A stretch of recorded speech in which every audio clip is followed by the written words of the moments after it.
आपण बघत आहात DPA न्यूज मराठी, शोध सत्य बातमीचा।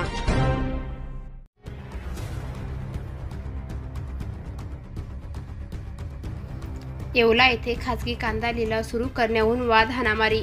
येवला कृषी उत्पन्न बाजार समितीत येथील नोंदणीकृत व्यापाऱ्यांचा संप असल्यामुळे कृषी उत्पन्न बाजार समितीच्या आवारात कांदा खरेदी न करता खासगी ठिकाणी कांदा खरेदी निर्णय घेतला होता।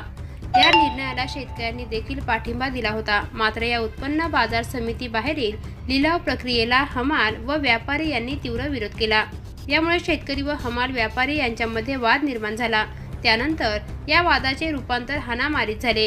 या ठिकाणी चित्रीकरण करण्यासाठी गेलेले पत्रकार सुदर्शन खिल्लारे व दीपक सोनवणे यांना जमावामधील काहींनी धक्काबुक्की देखील केली आहे। त्यानंतर पोलीस निरीक्षक विलास पुजारी हे फौज फाट्यासह घटनास्थळी दाखल झाले। त्यानंतर परिस्थिती नियंत्रणात आणली। या घटनेमुळे कृषी उत्पन्न बाजार समिती परिसरामध्ये तणावाचे वातावरण पसरले होते। DPA न्यूज साठी प्रतिनिधी गणेश लहामटे, इगतपुरी।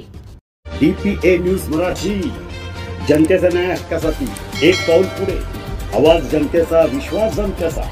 DPA news Marathi.